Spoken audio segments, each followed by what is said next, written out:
Well, good morning, everybody. Friday, 5th of November, auspicious day, I hope, for this sort of event. Welcome. My name is Charles Hollis. I'm Managing Director of Ascent Group Limited. As many of you know, we are a company stretching back almost 20 years, but specializing in geopolitical risk and analysis, best known for our emerging market coverage. But we do many other things as well, global themes, increasingly issues such as great power politics, environmental issues, environmental activism, and most recently COVID issues. We decided we want to put this seminar together on Ethiopia, given a very fast developing situation there. I'm shortly to pass over to Anna Wilton, who is one of our assistant directors for geopolitical issues to moderate the function, but I just wanted to welcome you all and explain a little bit of who we are and what we do. I think since last time we did one of these, the biggest news, I guess, which is a month ago tomorrow, is that we are no longer part of Phalanx Group, but have been a fantastic new tie-up with an American investment-led organization called Cross Atlantic Solutions, which we think is really going to greatly enhance our capabilities, our service to clients, and our delivery. There should be more of that to everyone shortly in the new year. But it's a massively positive development. But you can see on the logo here, we're no longer Phalanx Ascent, we are Ascent. Hi everybody, good morning, good afternoon, wherever around the world. Thank you for joining this webinar on obviously quite a fast-moving and pressing developments in Ethiopia over the past week. A quick background on myself. So I've been with Ascent for about a year and a half. I am Africa focused by background. I've been in the kind of political risk consultancy business for about 4 years now, and I've predominantly focused on East Africa and the Horn.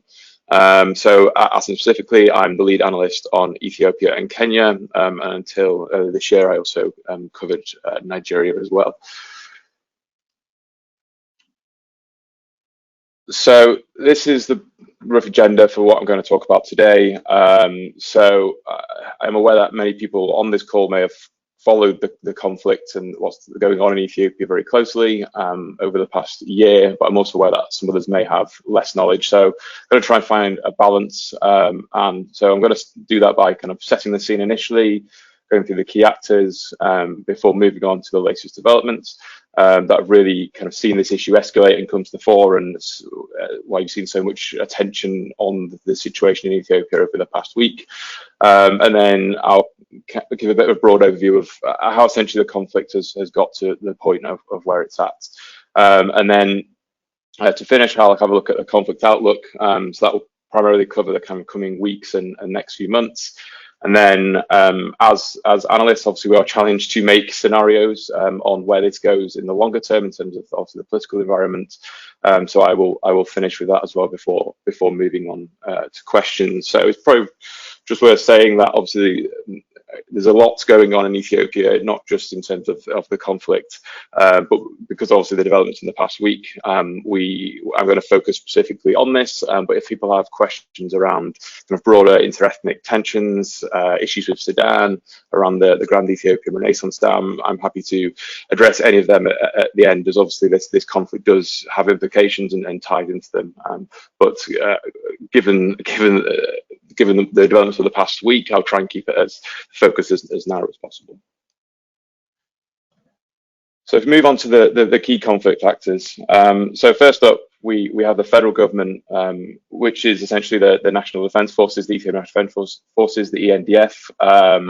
So these have been supported in this conflict since the start of the conflict last November by special forces and regular forces from the Amhara region, as well as Amhara militias as well.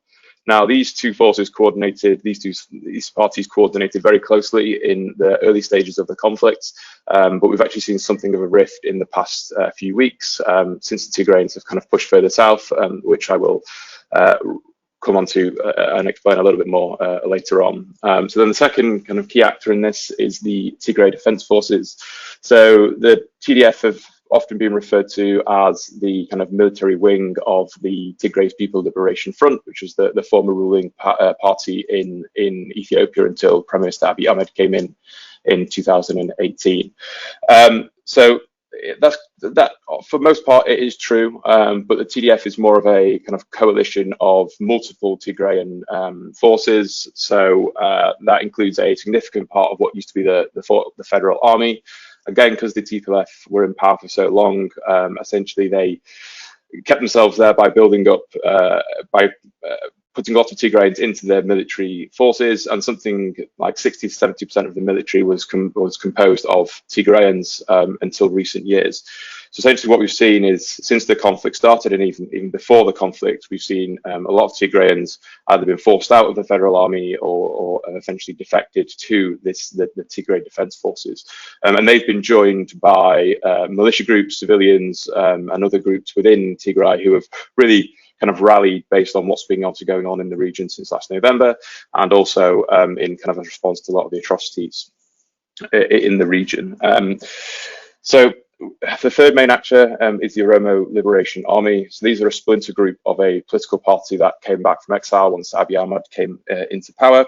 But this splinter group essentially refused to join Abiy's political transition and have waged an insurgency primarily in the Western Oromia region for at least the past 3 years. Now, in August, they actually signed an alliance with the TDF and have been coordinating with them since. And they've particularly come to the fore in the past week because they have linked up with the TDF in the regions and along the main road, which I'll talk about shortly. And they're now going to be a key actor in this conflict moving forwards. And then the fourth main actor in this is Eritrea. I'll talk about Eritrea a little bit more later on.